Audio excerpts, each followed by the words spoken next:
don't like watch this live or live, we both know this is 2 nights in a row, and it's kind of a big deal. Right? I mean, I'm excited about it.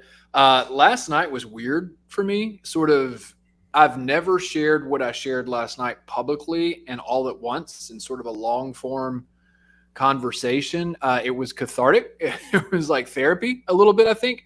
And Without I the actually, bill? it was what? Without the bill. Without the bill. Yes. Lord have mercy. I have spent a lot of money in therapy, which I didn't even get Amen. into last night, which is fine.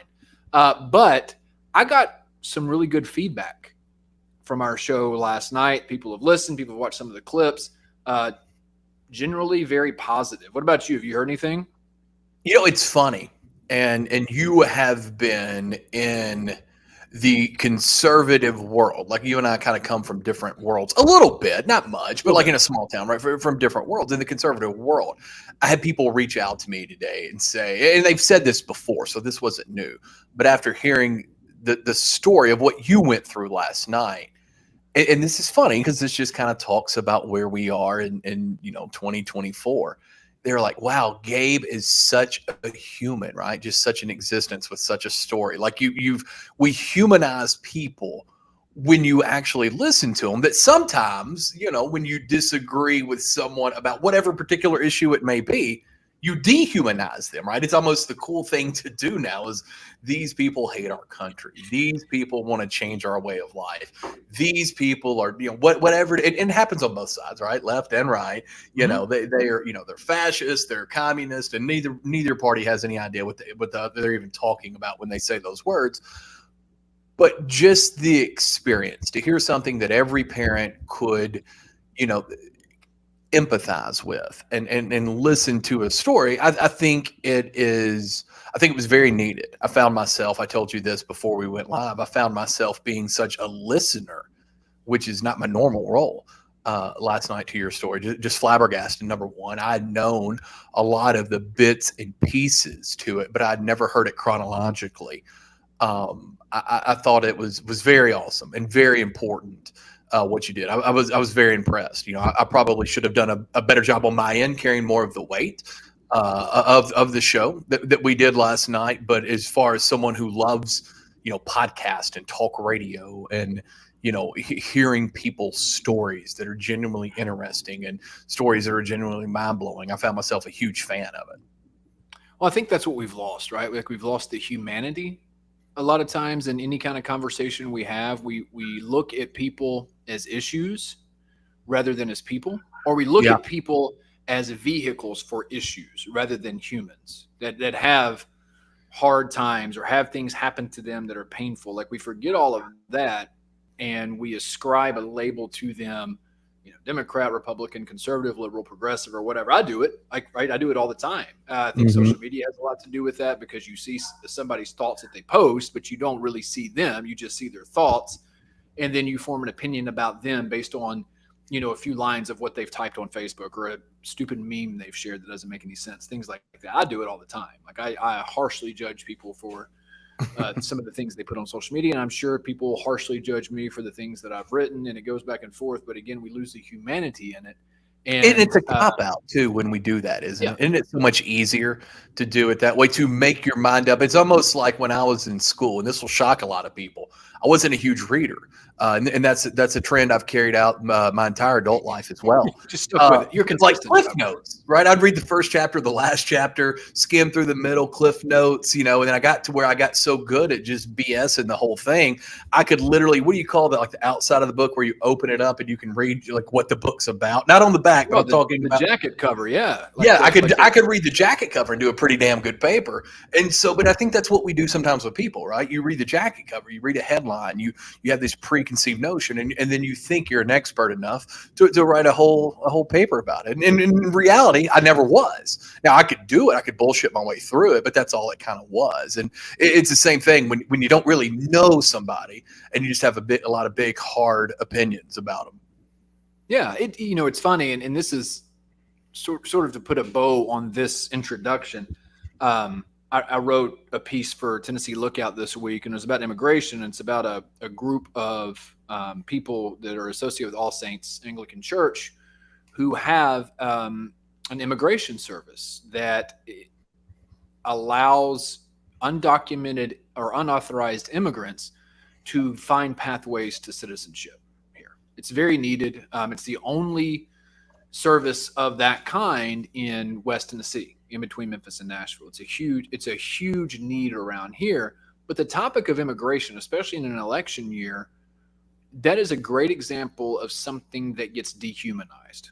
It is used as a narrative from one side or the other, right? You look at this collective like immigration, and from there's all sorts of fear mongering and stereotypes, whatever else you want to call it, when in reality, the immigrants and immigration are human beings who, for the most part, at least around here, have no idea what they're walking into until they get here. And when they get here, they're like, oh shit, this isn't what I was told this would be. I can't work. I can't get a driver's license. I don't have a social security. Like, what am I supposed to do? And now they're screwed. So it is an interesting balance in trying to figure out, okay, this is something I agree with. This is a person I don't agree with. Like, how can we find the middle ground there where they are a human? We disagree.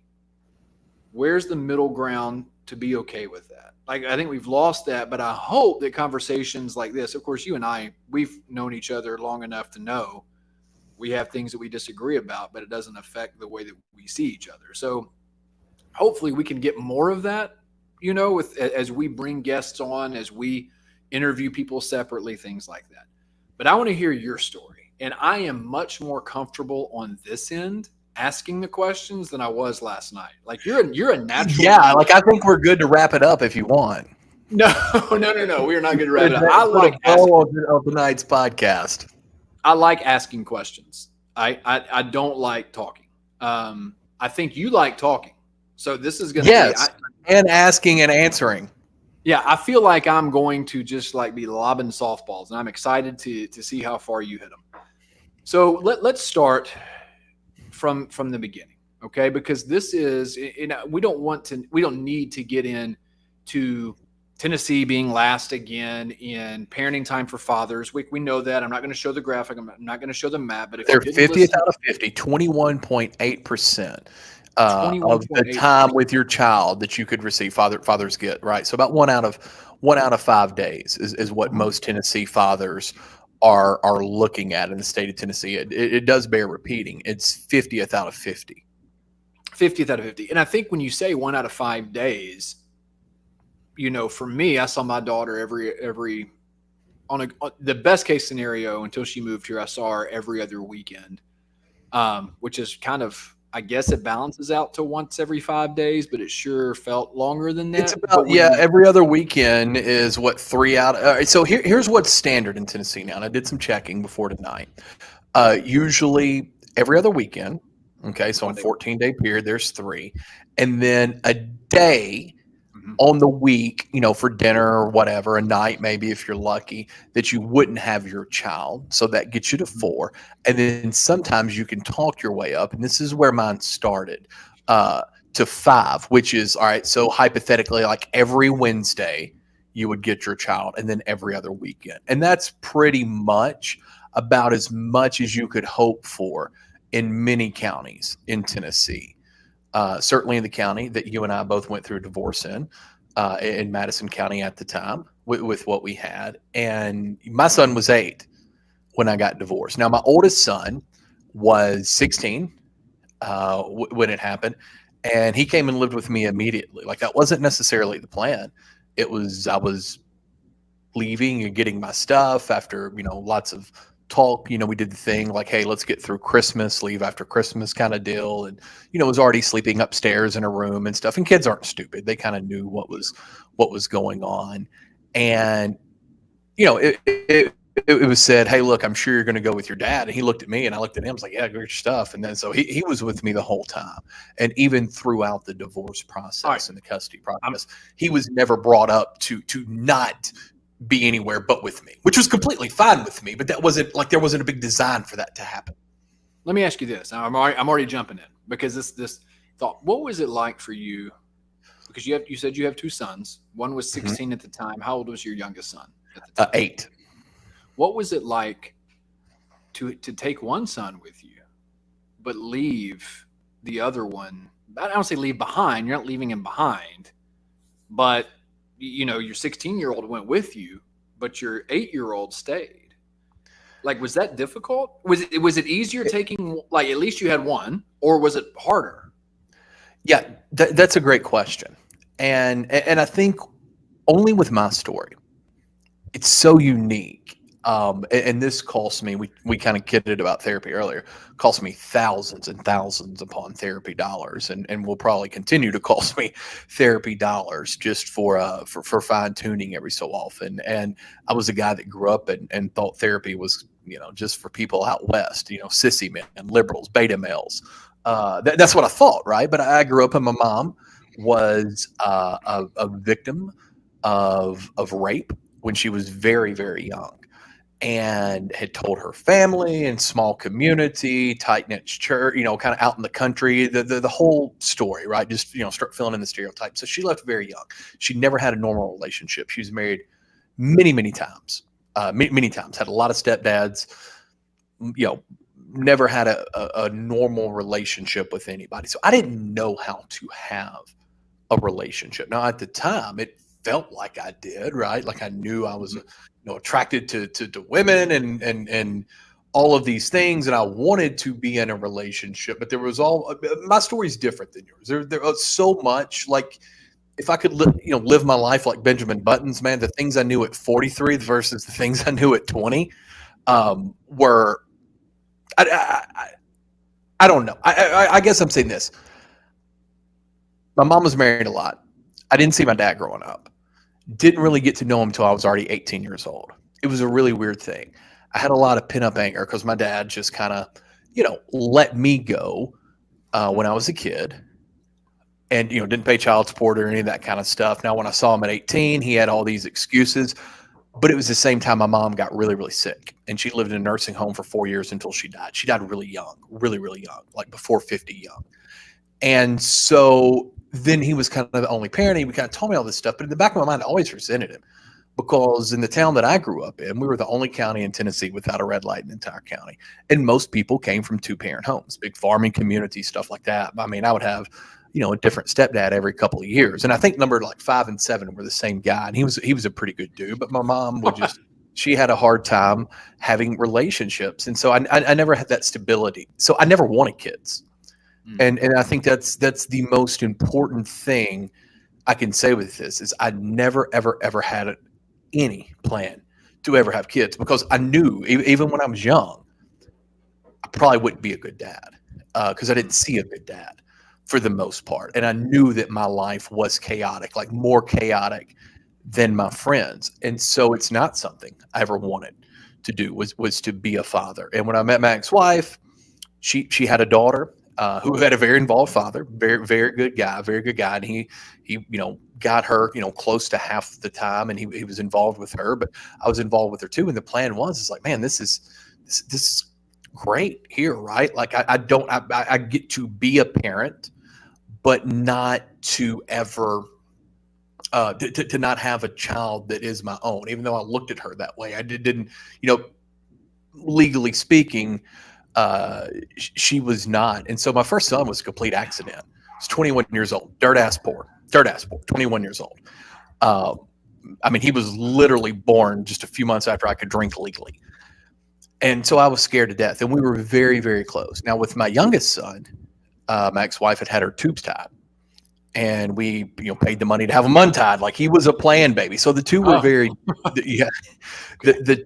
two were very different. And I was always extremely close to Will, like really close. But Knox was younger, and Will was very active in sports and things like that. And so we were together his whole life. And it's not that I wasn't with Knox, but he and I were always so close. So when I left, to answer your question, I know it was a long way to get to it, but to answer your question, I kind of thought, okay, because we had talked about this a little bit before we went through the whole dramatic thing of packing up and leaving. And by packing up for me, it was clothes, a couple of sports things for the kids, things like that, but nothing of consequence, no furniture. I did take a leather chair, so that's not true. A leather chair, that was it though. but mostly just stuff that was mine, golf clubs, things like that. So packing up when he said, "I'm sure you're going to go with your dad." I was like, "Yeah, come on, everything will be fine." He came with me, and I told my youngest son, I was like, "Hey, I want to see you in 2 days. We get everything set up in the new house," and we kind of had the talk. We'd set them down and had the talk before, but it was weird. It was really weird that first night without him and with Will there, my oldest son there. And we talked about this last night, but I think it's important to say again, and this is something I've learned in therapy and I've talked to with other people. Like, the one thing I didn't know is divorce is a death. It is a death. It is an end of something. Sure. And I did not understand it at the time. Like, I knew how hard it was, and I had an idea of what I thought how hard it was going to be, like this struggle going forward to go through the process. But I had no idea what a toll it was going to take on me personally. The fighting, the losing, because I thought, I was like, hey, I'm going to be happier. She's going to be happier. And at the end of the day, we both are. But man, the stuff that we had to go through to get there was awful. So to answer your question,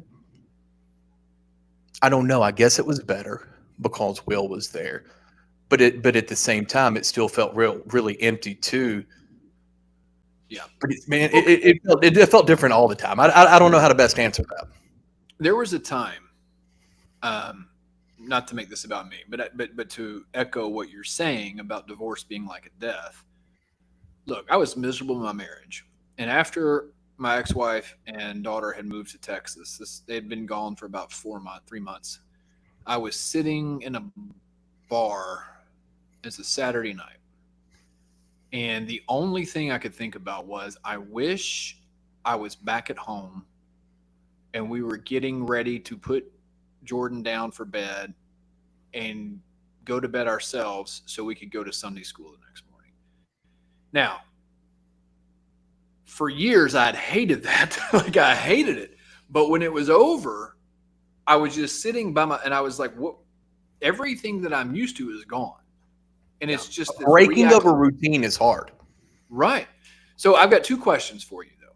Follow up. One, just a short answer will do. And then the next one, it might catch you off guard. You might need a little time to answer it. First one is this, and it's probably obvious, but I wanted to ask you, how much easier would your divorce have been had you not had kids? Oh, I mean, a million times easier. I mean, I know you would have been sad probably because it's a breaking of a routine. Yeah. I mean, I don't want to negate divorces for people that don't have kids. I know that's very traumatic. For me, though, the only thing, and what I told my attorney was, this has to, however this works out, it has to end with me having Knox 7 out of 14 days. I would have fought, obviously, probably for different things, right? Maybe some more money, some more stuff, some more, equitable division of things that didn't matter to me when kids are involved. So maybe the fight looks different, but nothing but that was ever a really big concern for me. Other than that. All right, here's a hard question. Okay. People say, I've heard people say, oh, as soon as my child was born, my life changed, right? Like, as soon as I saw that baby, everything changed. For me, that didn't happen. I had a baby, and I was like, this is a baby. It doesn't talk to me. I can't talk to it. I mean, I can. It doesn't understand anything I'm saying. We just got to, take care of it until it can do some things on its own in, a couple years. So I don't want to say my love for my child grew as she grew, because I always loved her, obviously, but my connection with her grew as she grew. So when your kids were born, what was that like for you? Was it that were you one of those people where this was immediate, your life changed because I've never felt a love like this ever? Or did it have to grow and evolve as the child grew and evolved? So it's an interesting question. With Will, my oldest son, who's 21, he's almost 22 now. It was immediate. I never wanted kids. I had a son, it was immediate. The connection with him. At that time, I was working, I think, 3 jobs at a time. I worked 7 days a week for the first 6 months of his life. We were poor and did a lot of different things. Worked at a Wendy's, worked at a Sears, worked at a pest control company to keep the lights on and stuff. But I can remember I was a shift leader at Wendy's, and I would get home 1:32 in the morning, and I'd rock him and I'd sing Glycerine. Right, that was the whole thing. That was like kind of our thing. And I don't know why. I probably could have picked a better song, but like to us, it's super special. And that's what I would do, and I'd feed him his bottle. And I felt like I missed out on the whole day. But there I was from like 2 to and I'd have to go to sleep around 4 because I'd get up at 6:30, go back to work, and so it was an immediate connection with him. It is different. Like I would be lying to say it was the same with Knox. I was in a different point of life, right? I had some things then. Like I wasn't working as much. I mean, I was working, but not 3 jobs, right? And so you love him. It was a different relationship with Knox. And I will say this, if I'm being honest, even in the divorce, right? Will came with me, and I got Knox half the time. The way we did it and still do it is 1 week I would have Monday, Tuesday.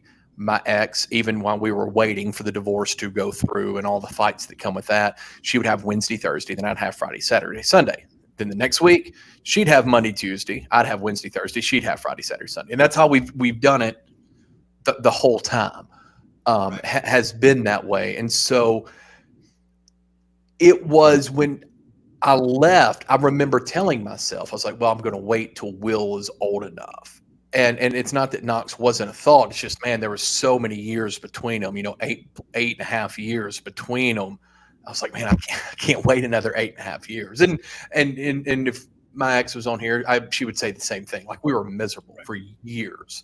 The last, probably 4 to 5 years we were together, we're miserable. The worst thing is we quit fighting.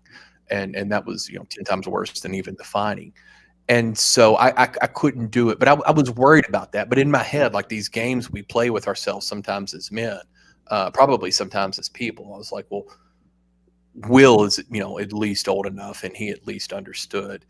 So I don't know. It's not that I didn't value them the same, but the relationship was so different between Will and Knox. And when it came down to everything that I gave up to get him half of the time, that really impacted Will, really impacted my oldest son too. And his, what he was able to do for college and go places and things like that. So the two were so intertwined. I don't know. I've never thought about it that way. I've always thought about it as a package deal, but as I'm kind of playing it out in my head, not to ramble, but as I'm playing it out in my head, it was, two different juggles. And man, going through it at the time, I didn't realize what all the fallout would be.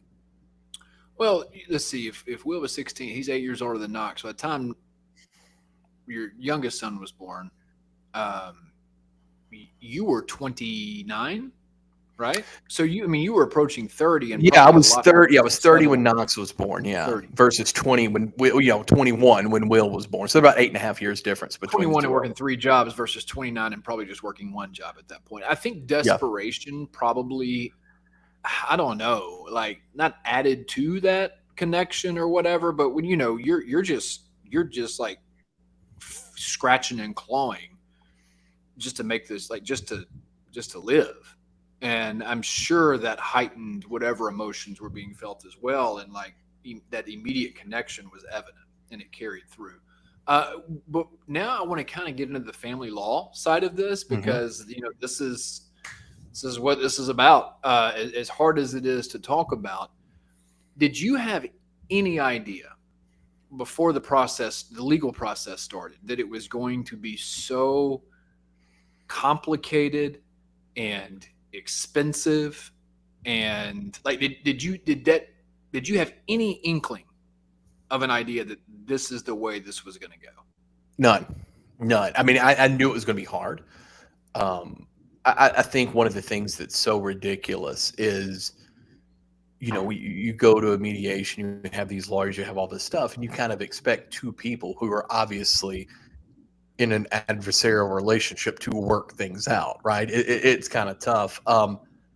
There were some deals early on that looking back on, I 1000% should have taken. It would have saved me hundreds of thousands of dollars. I mean, so mistakes were made on my part, but it just at the time it didn't feel, fair. My divorce was unique because COVID also hit during the middle of it, so it got extended out like 10 months. So there's 10 more months of waiting on a judge, of waiting on mediation, of waiting on depositions. It was, and then so you've got a whole lot more time to be pissed off and to piss off the other party, right? Both ways. So there were y'all trying to lots just of things that happened in that timeline that just made, and that was obviously a unique time in our country's history. But that really extended it out almost another year. So were y'all just trying to manage this between yourselves, or did you have like a tentative working parenting plan? We had a working parenting plan that was, from the best I can remember, not put on paper and neat. It was essentially like when I left, and we agreed I'd wait till after Christmas and all of those things that you do. When I left, I would have him on that schedule, that Monday, Tuesday, Wednesday, Thursday, Friday, Saturday, Sunday, and a swap schedule, right? Where I had him 7 out of 14 days. That was always the big negotiation for me to do this. I don't know.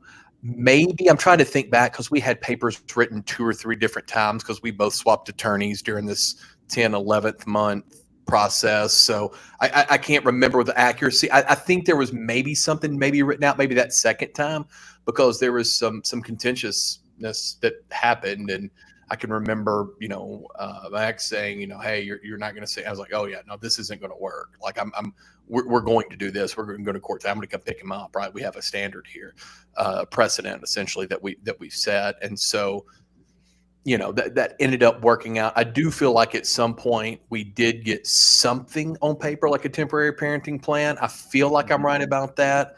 I don't know that ever got signed by both parties. Maybe it did. Where did you? When the process started in your mind, what were you wanting? What was your perfect scenario for you? And it may not be the perfect one for both you and your ex-wife, but for you, when you set out in this legal process, the first time you met with your lawyer, at least I assume this is what happened because this is what I did with my lawyers, like all 3 of them. I said, this is what I want. These are my non-negotiables. Okay. There are some things I can bend on, but here are the things that I'm not bending on, A, B, C. What were the things going into this that you were like, this is what I am not bending on. These are my non-negotiables. With my lawyer, my first attorney, who's a good friend of mine, and looking back on it, probably should have stayed with him. He just wasn't a family lawyer all the time. And I probably took some bad advice moving to a family lawyer. There was some, I was like, hey, I feel like this is fair. I don't think this is fair. I think there was some that financial part of it. But the overarching thing was always, I'm going to get Knox 7 out of 14 days. Have to. And then when I made my lawyer swap, because we couldn't get everything worked out. And at that time, my ex-wife also made a lawyer swap. And this is a spoiler alert. She swapped way better than I did. When she made her lawyer. I know. Yeah. God, hindsight 2020 and all. But when she made her lawyer swap, then things really got contentious. And I think that is a problem with the system because the 2 attorneys that we swapped to, the person that I swapped to and the person that she swapped to, had a very great working relationship together. They do mediations together. They have a good working relationship, and we were nothing but more dug in at that point. And I do believe, looking back on this years later now, being remarried, her being remarried, I know at least my opinion is they knew 2 people were prepared to go to battle and to go to war, and they were making $400 an hour. And that is the systemic part of this. that I have a huge problem with, because when you are at your most vulnerable, I was literally trying to think of how I could live in a world getting my son 5 out of 14 days, which sounds so close. I can remember my lawyer. His name was Tim. He came up to me. He's like, Chuck, got this thing worked out 6 out of 14 days. Let's go ahead and sign it. It's going to be good for you. Could have saved me thousands, Gabe. When I tell you thousands and thousands and thousands of dollars every year. And this sounds silly, but again, I didn't grow up with a dad, and I didn't want to be a dad. But I knew more than that. The one thing I wasn't going to be was a shitty father, and I wasn't going to be an absent father. And I knew that the minute I looked at Will, almost 22 years ago now. I was like, man, there won't be a day I'm not there. And when it was Knox, and I was thinking about it, he was 8. He's 8 still, right? Getting closer to 9. And I told him, I said, that's 2 days a month. It doesn't sound like a lot. But that's 24 days a year. It's getting close to a month. That's 10 years. That's 240 days. I said, even though 6 is better than 5, I said, that's still, it's almost a year of my son's life I'm missing out on when I want to be there, when I'm a good dad. I don't miss practices. I don't miss games. I don't miss, that BS where they dress up like pilgrims and Indians with cardboard hats. Like I don't miss that. I don't miss anything. I'm there 100% of the time. Go to doctor's appointments, dentist appointments, all of the stuff. I'm there. I'm present. I was like, it's not right. And every turn I took to get to that 7th day cost me thousands and thousands and thousands of dollars up front and longevity wise. The length of it. So for people who haven't been through this, and Jesus, like I hope we both hope nobody has to go through this ever. It's not great. For people who haven't been through this, the normal process for family law goes like this. At least it did for me, and I'm going to see if it went like this for you. Somebody files for divorce. Which did you file or did she file? Not that it matters. I'm just curious. I did file. You did. See, I even though I was the one who fucked up, I was not going to file. And it's not that I didn't want one. I just was like so guilty about everything. I just couldn't bring myself to do it. So she did it. I don't know that ends up making a difference in anything, but somebody's got to file. So once someone files and there are kids, then you start to work out sort of how are you going to split the time, and lawyers essentially communicate back and forth and try to get something worked out. If that doesn't get worked out, it goes to mediation, right? Now, did you have a deposition in there? Because I had depositions. I have come to find out from other people that I talked to that this is uncommon. In instances, I had depositions before mediations. Now, maybe it's just the people that I talked to. Holy shit. Depositions were insane. In mediation, we were in different rooms. And when we sold our house, we were in different rooms. In depositions, it was my attorney and her attorney and a court reporter that I still feel like I probably need to apologize to. That lady does court reporting all day, and she's sitting there typing it up. And I saw 3 or 4 times her face going stark white. I don't get embarrassed normally. There were multiple times I was embarrassed about the things I was saying, and then also the things that were being said about me, and it was awful. I can't remember that sweet lady's name, but I do remember apologizing to her when she left. When we finally were you on your second lawyers? Did the second lawyers? We were both on our second lawyers. We were on our battling lawyers at that point. I like to call them our warring lawyers. I feel sorry for you. Because I know what your ex-wife's attorney would be like in a deposition, because she was my attorney. It was impressive. I would like to think I could hold on in most situations. That was intense. That was intense. And there was stuff after a 19-year marriage and relationship there, and I am a very flawed person, a very, very, very, very flawed person. And would not want to at any point misrepresent that I didn't make a million mistakes in my marriage. None of those mistakes were being a father, though. Not one time, not one mistake. Not with intent, at least. Obviously, I'm not a perfect parent, but you know what I'm saying, right? It was, and those are the things that you think about too, coming out in a courtroom and you know, I own a small business. I mean, there are a lot of things that go on in your head. I wasn't doing radio work at the time, but always knew that I wanted to eventually. And I'm thinking, God, small town, here we go. I'm going to have to be, you know, as mean as a snake too. And I'm going to have to air out all the dirty laundry, because my approach with this whole thing was, since I left, right, it kind of became a thing. My name was getting dragged through the mud. Had people call me, people who were acquaintances call me, wanting to know about it.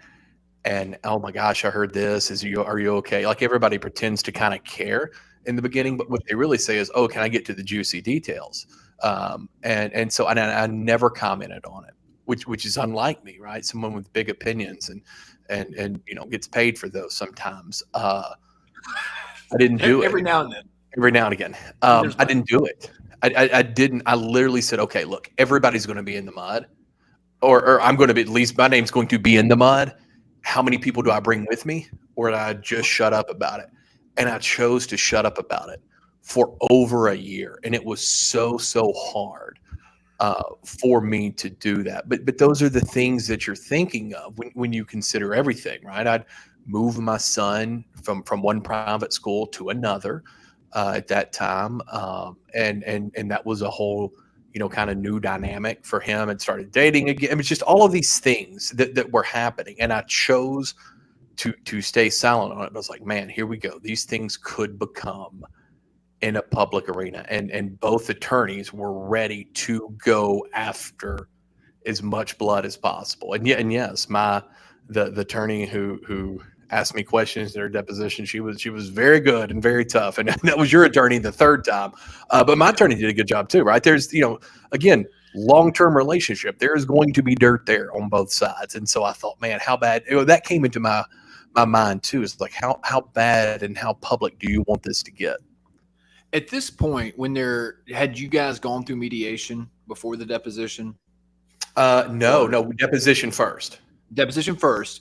Then Okay, we so went to mediation. all right, so let's jump to mediation. So, and by the way, let's just let everybody know too. You're paying your lawyer by the hour, right? So Mhm. they'll bill you for like, I can remember, it's like, I forgot how much a 15-minute email cost. It was like $100, like something crazy. It's really impressive. 15 minutes to send an email, bill you, here's $100. I'm like, shit. Like, I can remember, and I don't know if you were like this, I had so many things that I needed to email my attorney, but I would just hold on to them so I could just email them all at once. Yeah. Because I made the mistake of emailing like them separately, and she would respond separately, and then I would get a bill, and I'm like, shit, okay, I should have just like collected all those for one email and sent it. But that's another issue with this, because again, maybe this is where we bring politics into it a little bit. It's a free market system, right? It's capitalism at its worst. People can charge whatever the hell they want to charge for stuff. But when you are trying to get the most important thing, your child, you're going to end up paying whatever you have to in the moment, because no reasonable person is going to say, because I want to go back to this. You said you could have saved yourself thousands and thousands of dollars if you just been like, okay, I'll take 6 days instead of 7, or 4 instead of 5, whatever it was. Yeah. Just Six. Yeah, it was going to be 5 in the beginning, and then before we got to the mediation, could have gotten up to 6. Would have been a better deal financially for me. But it still wasn't going to be the time over the course of 10 years. It was still going to be 240 days that I was going to be down, that I was going to lose. And that doesn't feel right to me. No. How much money did you spend total, overall? Between all of it, paying the mediators, paying for the depositions, paying attorneys, both sets of attorneys, 20 some odd thousand in legal fees. Yeah. So that's the thing, right? We pay our lawyers, obviously, for the work they do. But then if there's a deposition, then you've got to pay. The court reporter's got to get paid. Right. The time that the lawyer spends there preparing for the deposition and doing the deposition, they got to get paid. Then you have mediation. You got to pay a third fucking attorney to come and mediate the shit. So you're paying. Yeah. You're paying. Yeah, I got for all of that. That was $1,100 a day of the mediation. All right, so y'all go to mediation. Yeah. Where was the discrepancy? That's kind of what I want to know. Because this is where, like, you see and I don't know your ex-wife, and I try my best not to like drag my ex-wife through the mud last night, but Mm-hmm. it points in custody issues. It seems like the smallest issue can just hang up the whole thing. So where were y'all hung up? Like what was preventing you There, from? there were a couple of things. At one point, we got up. My attorney and I got up, and we walked outside. And I was like, "Cool, I'm going to get in my car," because I think there was like some kind of like lifetime alimony thing thrown out there. Holy Um, shit. yeah, and I was like, "Well, no, that can't. That's not going to work." And my attorney, actually, one of the few things he said is like, "No, this is complete bullshit. It's not going to happen. This guy doesn't make that kind of money. This is nuts." And he was very correct. I do not make that kind of money. Um, and so we got up, and I was walking to my car. I was like, "Hey, let's just wait a minute." I mean, looking back on it, it just looks like this big dramatic posturing thing to, everybody to kill some time. But we ended up going back in, and that came off the table for a little bit. Uh, Here's what sucked. We went back to the drawing board, and this is the gamesmanship.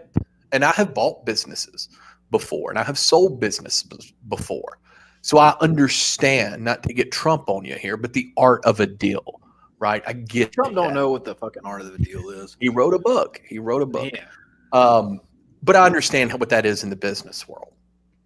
But and maybe this is my naivete, but like this seems to be so much more important than that. This doesn't seem to be, it didn't feel like it should have ever been a business transaction.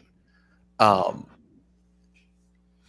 because every time the dollar amount would go up precipitously from the dollars that I had, the day count could go up. And we were in depositions from 9 o'clock until 2:45. I'm sorry, excuse me, mediation from 9 o'clock in the morning to 2:45. Almost 6 hours of straight depositions, no lunch, no anything. Intense as hell. And I ended up leaving with 100% of the debt over 19 years. I lost everything I had worked for, and any money I'd saved and stuff like that. And so it was really, really tough to get to that seventh day, that 7 out of 14 days. And who I'm most angry at with that, you would think, well, maybe the lawyer, maybe your lawyer, maybe the ex-wife. It's none of those people. Who I'm most angry at are two people.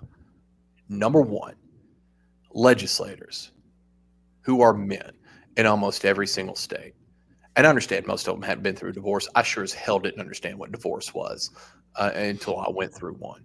But I'm mad at them because I spoke to a lawyer friend of mine today and asked him, I was like, am I right with my thinking here that these legislators could change this? They could make it where there's not so much variance in every county, where you could say, look, if both parents want to be involved, they should be, unless there's extenuating circumstances. He's like, yeah, absolutely they could. And there shouldn't be variance depending on the chancellor. There really shouldn't.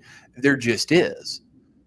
Well, that doesn't fly with me anymore. I fired off an email before we did this podcast to both my state representative and my state senator. And I fired off an email to the Governor Bill Lee. I don't care if it does. I don't care if it does any good or not. Somebody's got to open the door. So that's the first group of people I'm upset with, because they do have the power to create the change, and we use it on a bunch of culture war bullshit. The second thing I'm upset with, and more so than anything else, is I'm upset with every single father out there. I'm upset with my father. I'm upset with every single father. Doesn't even have to be a husband, because there's lots and lots of fathers that were never married, right? From one night stands to never married to everything in between. I'm upset with them because you have laid the groundwork for people to make it really easy for Tennessee to be 50th out of 50 when it comes to seeing your kid half of the time. You have created an uphill battle for men and fathers who want to do the right thing. We're having to climb over bodies to Mhm. get to the top, to do the right thing. You did. I did. And that is where, if there were more than two people tonight doing podcast and talks about this, 4 days before podcast, this would make a difference.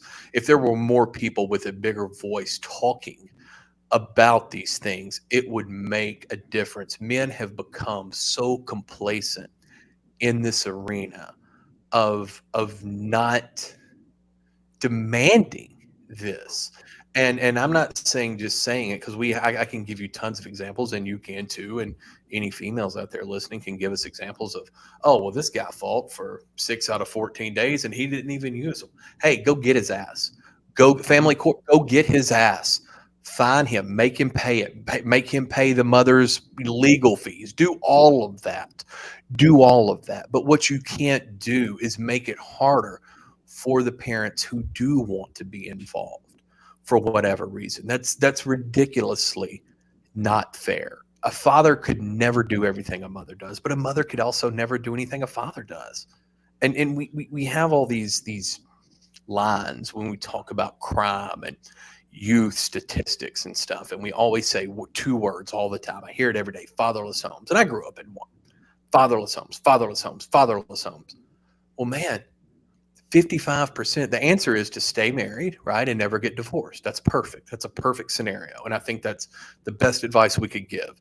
But when we know about 6 out of 10 marriages end in divorce, and lots of those people have children, you're going to have to deal with this. Okay, so here's the mess. How do we clean this up? And the fact that men there's not more of an outcry. And the fact that men knock these women up and then don't have lots to do with the kid after that, and all of the responsibility comes on women. All those things come into play when you look at things that I had to go through and things that you had to go through. All of those things, all those ingredients go into the cake, and it's totally wrong. I want to ask you something. I want to back up probably about 15 minutes, because you said it quickly, but it was a huge thing. You essentially, the deal you made was if I heard this right, you took on all the debt, alimony, yes, whatever it was. You took that on. Still child support, even because child support in Tennessee is based on a formula: your income versus your, the other person's income. That was based on a formula. So you took all of that in exchange for that extra day. Is that right? Right. Did I hear to that get right? to 7. That is correct. I don't want to get biblical here, Chuck, because I don't believe any of that shit. But this is what came to my mind, though, right? Like, there's this verse in Scripture, and I'm not comparing you to Jesus, okay? Like, I'm not. That would be a good call to not do that. Well, I'm no Donald Trump voter, okay? I don't compare regular humans to the Messiah. But what I heard, or what I thought of when you said that, is there's this verse in the Bible somewhere. It's like, greater love has no man than this, that he would lay down his life for blah, blah, blah. But that's what this is. It is saying, you give me all of the debt. You pile all of this on me. I'll pay it for the rest of my life. Whatever the financial loopholes are that can get you out of that, or get you whatever it is, I will do all of that. I will ruin my credit. I will do whatever I need to do to get one more day. Yeah. One more day. Now, those days add up. But that's right. That's the point. That's exactly what everybody should fucking do. Like, this shouldn't be, oh, well, you know what? That's a lot of money. That's a lot of debt. I'm going to give up a year of my kid's life. At what point do we, as fathers, like you said, come to the realization that it is a dual parenting responsibility, whether you're married, divorced, never married, in a partnership, whether you're two men in a partnership with a kid, or two women, or a man and a woman, whatever it is. When do we get to the point where we understand that two loving adults in the life of a child, as much as they can be, is the best thing for that child? We say we're pro-life in Tennessee, but I will be goddamned if we live that out all the time. And this is another instance and I will say this, I don't think our legislatures are intentionally ignoring this. I just think it's a perfect example of ignorance because they've never had to deal with it. Or if they have, they've had connections high enough up that they didn't have to go through the shit that we went through. Yes, I think that you were right to a large degree there. But even if they don't deal with it personally, right? Like I don't want them writing legislation on things that only affect them. Now, I know sometimes if you pay attention, it feels like they only write legislation about things that only affect them, but they know their constituency, right? More than half of marriages end in a divorce. And this is, I say something on my radio show all the time, right? More freedom equals more responsibility. And I really, really believe that, right? I think it is a fist fight to stay free and to have liberty.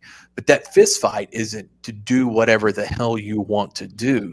That fist fight is to be responsible. I really do think freedom and responsibility are synonymous. And I think it's the same thing with being a parent. You should have the freedom, the responsibility, the right to be in your child's life. And if you're not, there should be things in place. Like I think we do women a disservice all across the nation. I was having this discussion with my wife tonight before you and I came on, and I've really been talking about this all day. Since the podcast we did last night with your story. We've had a lot of interesting conversations today about it. And we really do expect, so say I was never married and you were never married, right? And you met a girl and I met a girl and we both got them pregnant, right? Maybe I dated this girl for a couple of months. Maybe it was just a one night stand with you. We could both walk away. Now we may have to pay money, right? Some child support, stuff like that.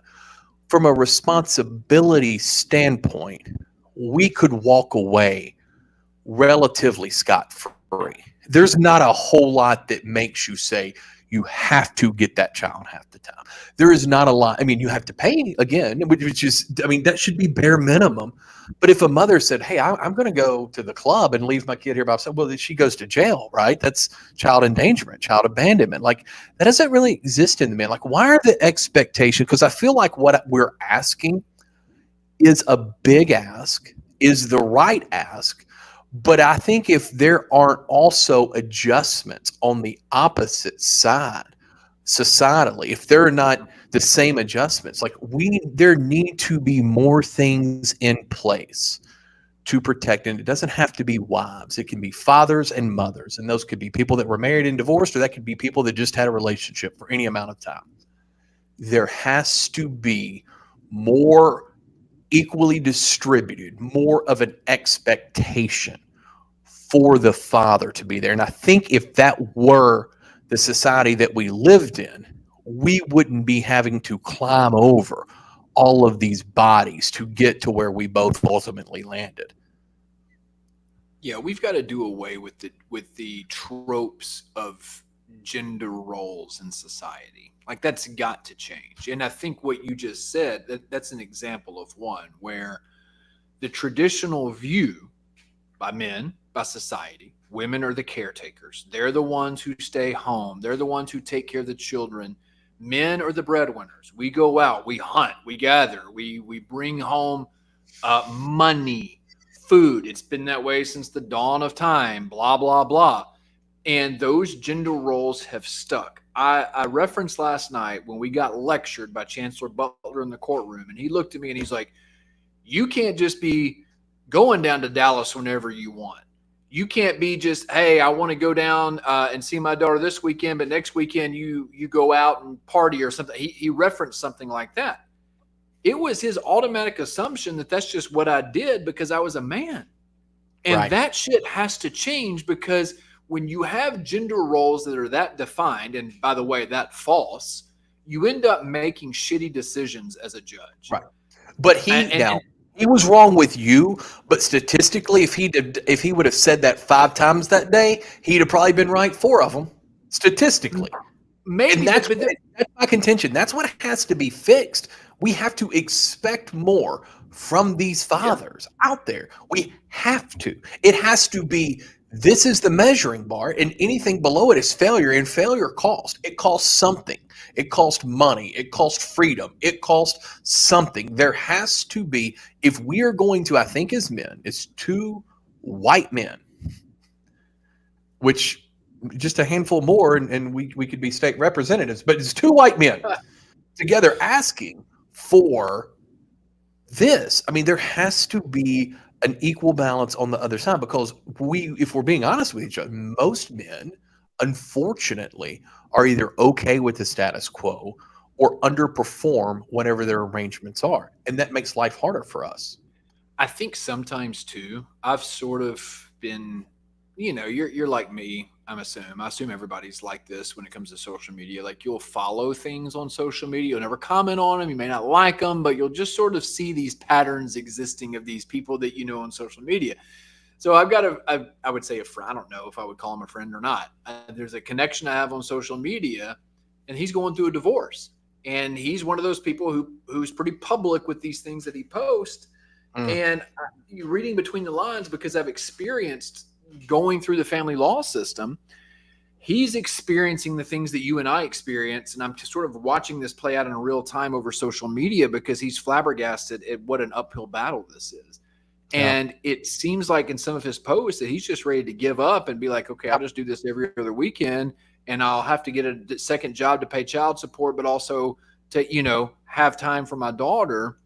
And I think sometimes the starting points in Tennessee with family law are so stacked against the dad that they give up pretty easily, especially if money's tight for them, because Chuck, you know more than I do how much money this costs if you're going to get just half the time. Like, it costs you literally thousands and thousands of dollars just to get half the time.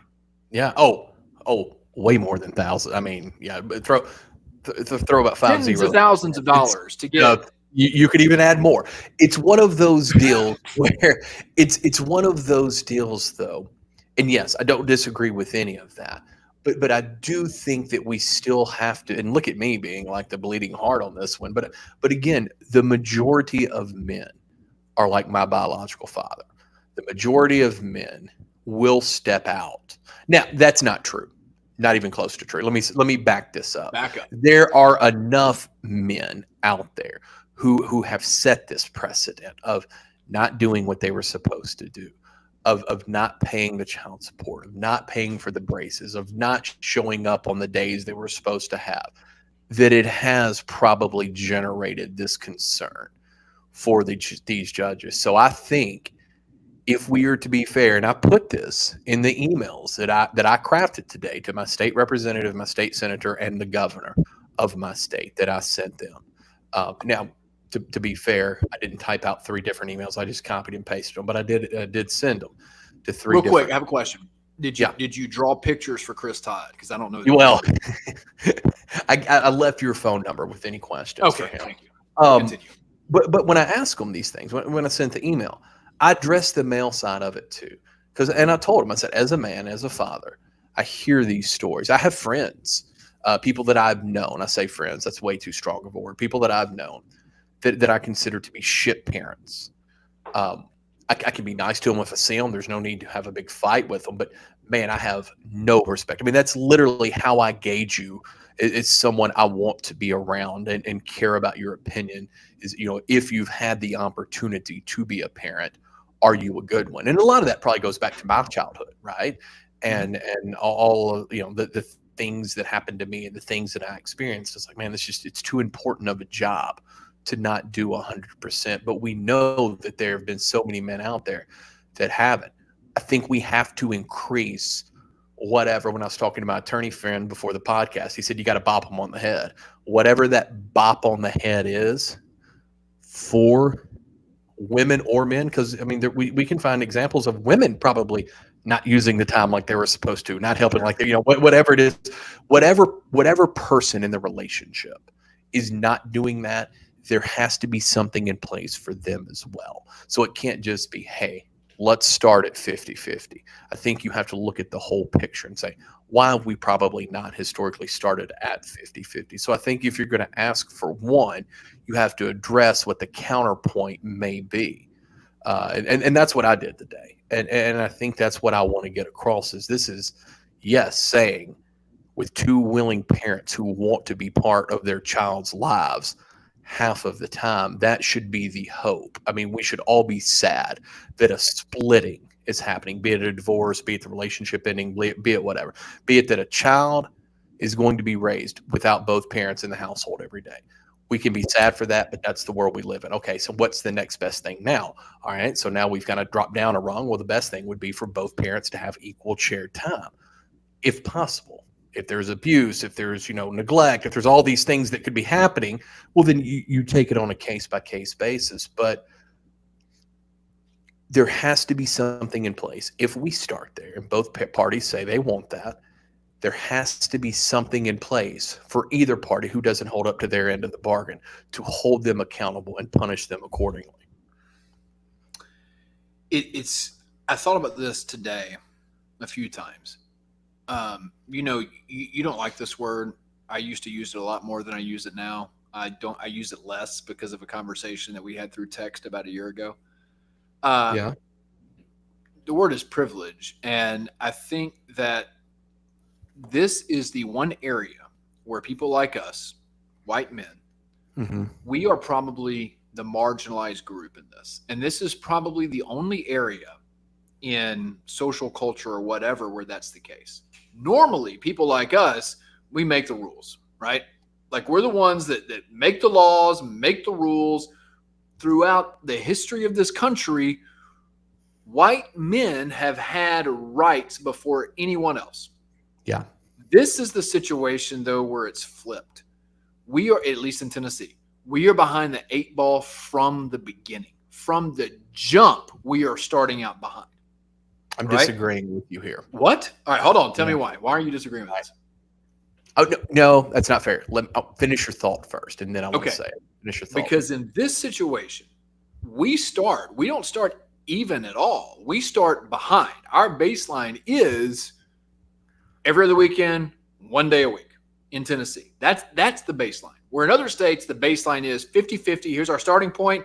We go from there. Here, we start out behind the 8 ball. So we are the marginalized group in this context. We are the ones who are fighting the uphill battle and trying to be heard. Now, we've got people who don't reflect well on the male population in general. However, that's the worst kind of stereotype in the world, to take individuals and then apply their behavior to the mass audience. And that's what the legal system has done here. They've seen some men who haven't done what they're supposed to do, so they stereotype everybody with a penis the same way. That part is true. Let me tell you what I disagree with, because you were talking about men being the marginalized people. I think this is men being weak as hell. I think that because I've heard men say in the Tennessee House, and I'm going to bet that they've said this in other state houses too, that women's role is to nurture. Women's role is to be home, to raise the family. Here's the umbrella: God, father, mother, children. Right? We you see it all the time. I talk about it all the time. Those fucking umbrellas. Yes. Yeah. My mom was not a perfect lady at all. At all. She had a million faults, and she had a very, very hard life. And she was very emotionally scarred from what happened to her starting at 12 years old. She did everything she could to fill both roles. She never did either perfectly, but she did everything she could for me to fill both roles. As a man, I don't accept. Now, I know I'm never going to be a female, right? There are going to be some things that I can't do. But I mean, man, when my kids are sick, when my kids are hurt, they were always just as comfortable with me as they were their mother. Like I don't shirk those responsibilities. There is nothing that I would not try to provide for my child. Now, again, I don't think one parent can be both parents. I would never ever say that. But I think that we have leaned in. And I don't think our legislators are as naive to this as it may appear to be. I think is it a much easier response to say, this is best for the child. The mother, because if I open up my Lee Greenwood Bible and I see the umbrella, it's God, Father, Mother, Child, right? God is the leader of everything. Father is the leader of the household, and whatever else it says. Mother's nurturer. It said that in there. And this really bothers me. Mother's nurturer and raises children. Children obey parents, right? So that is kind of the umbrella. And that's a weak way out when we know these things exist, like divorce. We know these things exist. We know children are involved out of wedlock. We know these things exist. So to have the power to do something and to not do it, I don't think men are at a disadvantage here. I think it's more of a choice. I think it's a weak way out, saying, well, that's what women do, right? Women are better nurturers. So it's better for the child. It's impossible. It's better for the child to have as much involvement with both parents as possible. So what you're saying is this, and look, now I will get on board with this argument now. What you are saying is our Tennessee state legislatures this is the worst example of patriarchy possible, because they assume not that men are just shitheels and won't do anything, but that a woman's place is to raise them kids. Like, is that what you're saying? Well, and I'm not saying necessarily, stay home, don't let the women work. I'm saying that, yes, women are, and I've heard this forever, and women are amazing. Mothers are amazing. I was raised by a single mother. This is not a shot at mothers. This is a shot at men. To say, well, women are to nurture the kids and young kids need their mother. Well, of course they do. Why don't young kids need their father? Why don't we say that at the same damn clip too?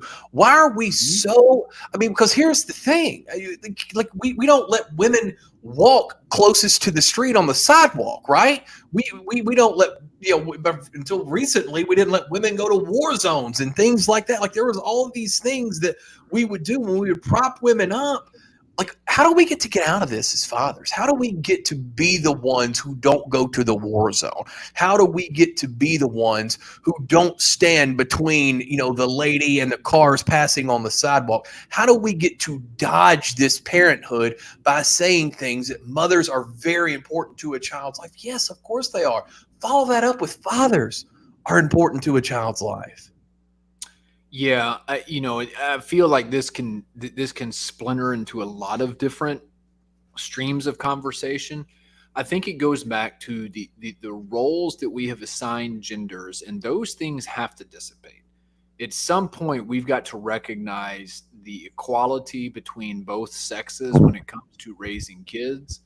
We've got to recognize the different skill sets that a mother and a father bring to raising a child. I think we have to recognize, well, hell, even the different skill sets of a mother and mother, or a father and father, because those are still two different people raising that child. When you have two loving parents, regardless of the gender, I think we have to figure out the strengths and weaknesses of that person based on themselves as a person, rather than a stereotype of whatever gender they are. And when we can get to that point, then maybe we can start to talk about equal time, navigating a system that is stacked right now against the father. It is in Tennessee, regardless of the reasons. There are several reasons that we've outlined, and I think all of those reasons are legitimate.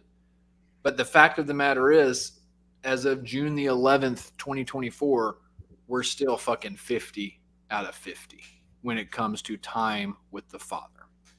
And that's a problem.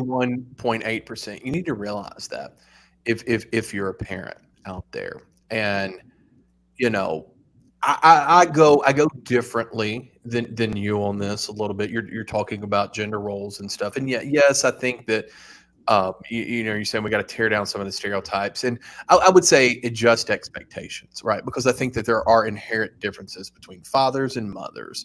And I don't know, right, about households raised by two fathers or two mothers. Like, obviously that can exist and that can happen, and obviously they can still divorce too. I haven't even, I don't even know how to wrap my mind around. Like, that scenario seems so foreign to me, but that's pretty unfair because obviously those things could happen and will happen. So I don't even know what equality looks like there. I mean, I don't know if that's worse, if that's easier or harder than going, what you went through and I went through. I would have no idea. I guess it would just be new. I don't think there's a lot of precedent for that yet. I think it would be easier. And I think the reason I say that, in a lot of ways, I think there are these things that are built into our subconscious that we just assume because society has told us this over and over and over again. Men are strong, women are nurturers, like just simple things. And when those things are already in place in our minds and our culture, then we tend to make decisions or lean one way or the other without even realizing we're leaning one way or the other. And there are inherent differences, obviously, in a man and a woman, clearly. I mean, a lot of the ways that men parent are different than the ways women parent.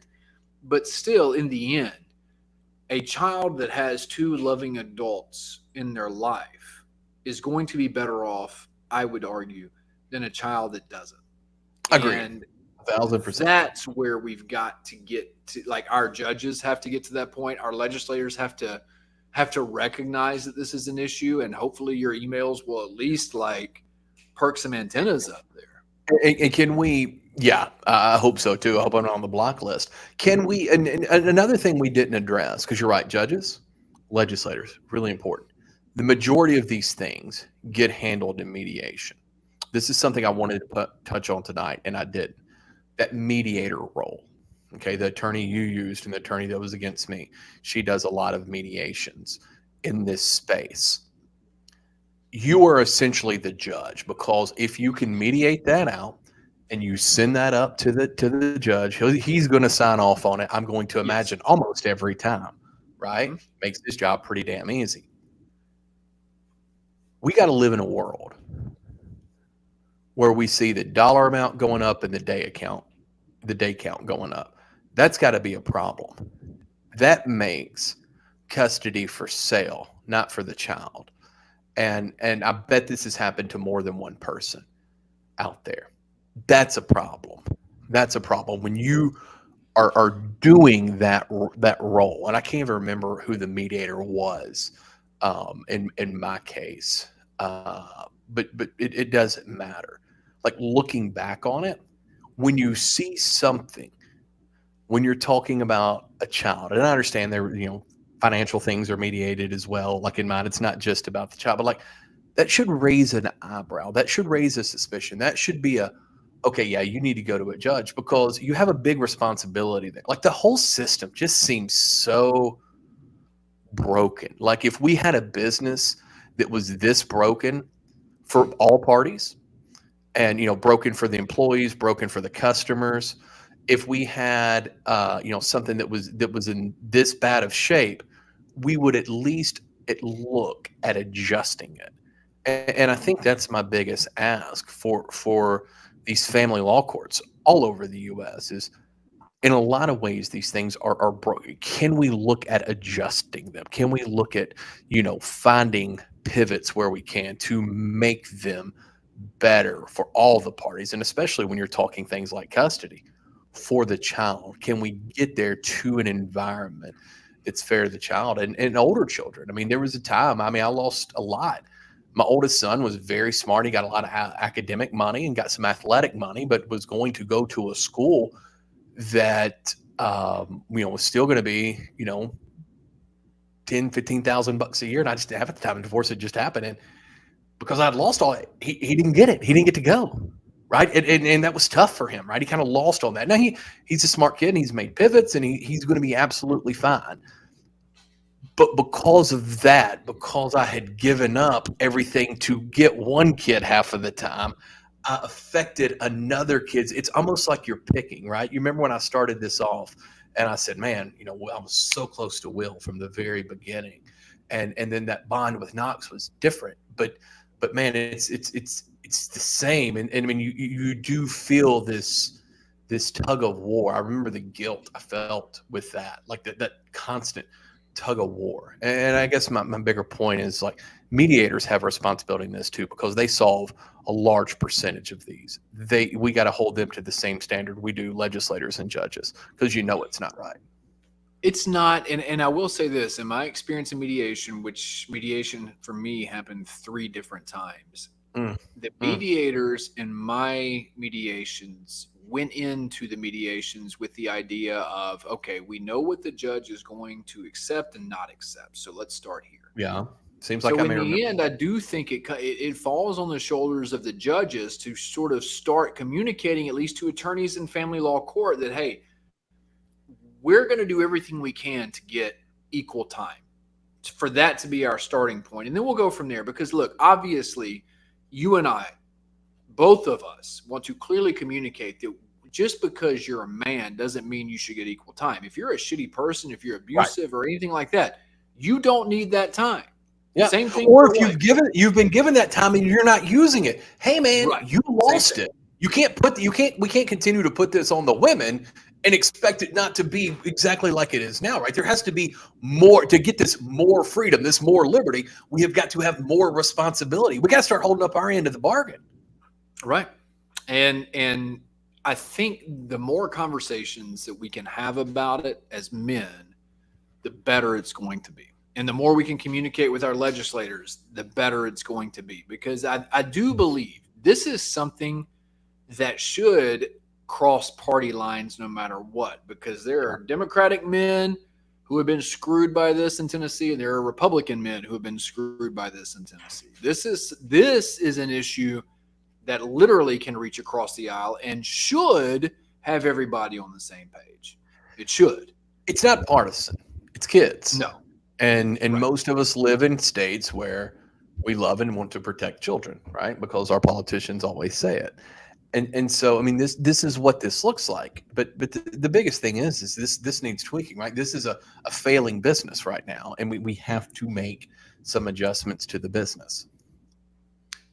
Is there anything you want to add about your situation, your personal situation, before we shut this down? No, not necessarily the personal end of it. I just want us to change our expectations for us as fathers, but then for us as society too, right? I think that if fathers were to do more, and I'm not talking about you and I'm not talking about me, like it's really hard for us to probably do much more than we do. I'm talking about just the standard of what we expect. We expect, all right, so play a game with me real quick. Kids in a park playing. Kid falls off the slide, scratches the knee. Who just ran up to wipe the knee off in your head? A mother, probably, right? That scenario. Like, it's just, I mean, it's like things like that. Like I want us to change, or maybe that's not the best example, but that's the subconscious bias. Like that's what society has taught us. But that's also the existence that we've had as men too. Like it's been really easy. Like you understand how hard it is to deal with a 1-year-old and a 2-year-old. Like it's really hard.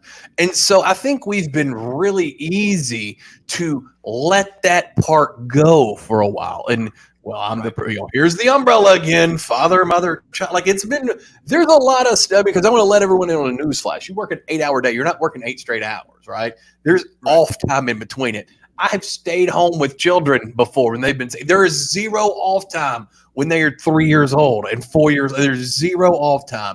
Even naps, you have to then have the entire house silent, and because any noise will wake them up. So there's zero off time for them like that. So I would suggest it is a much, much harder job to do that.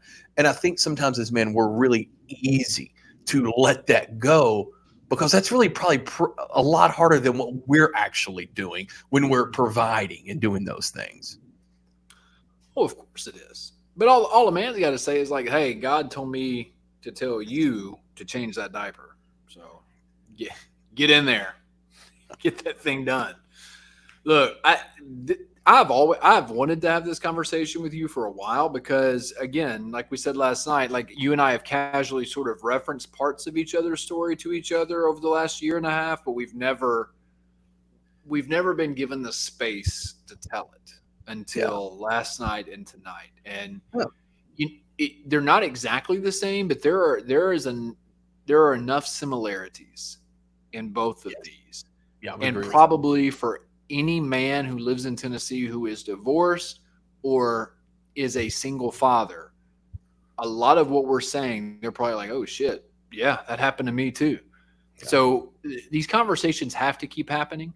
Father's Day coming up on Sunday can't just be a day where, you get your new grill or a new set of golf clubs or whatever. And, we move on throughout the day like it's nothing, because for a lot of men who don't see their kids every day, I don't know if Father's Day was like this for you. For a long time, man, Father's Day was such a huge day for me. Before Jordan lived here full time, it was like this kind of heavy emotional sort of day for me, because there was all of this pressure to like live up to the time that we missed, or there was that acknowledgement of, hey, I don't see you every day, or I'm not here. Now, I've never spent a Father's Day apart from her ever. Oh, that's awesome. That's really good. Because she was always here during the summer, for that visitation before she moved up here full time.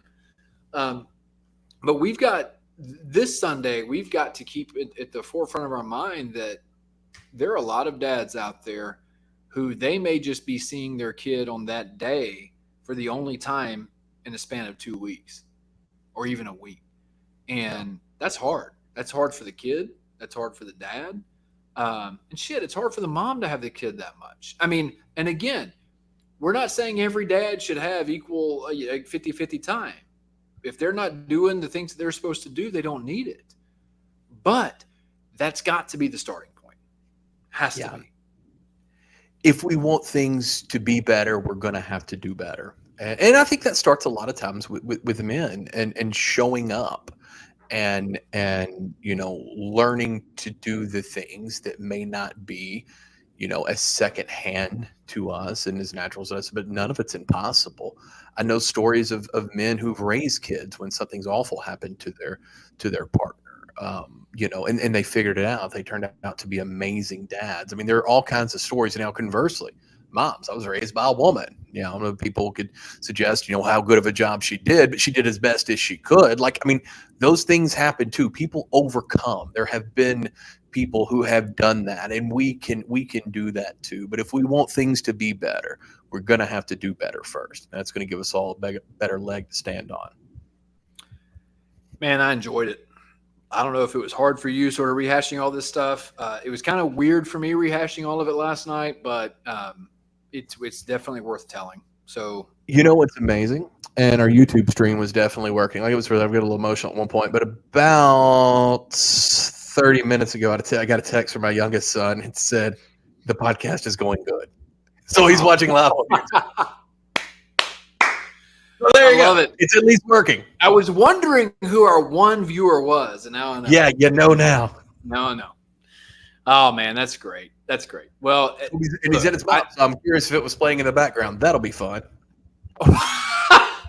Look, here's the thing. And then we will end on this. We have to keep having conversations, and we have to keep having conversations that are authentic and that don't pull any punches. Because if you don't tell the truth, nothing's ever going to progress. So that's got to be the first. And I think that's what you did tonight. That's what I did last night. And we'll roll from there. So well done, sir. Thank you. Everybody have a great day. See y'all.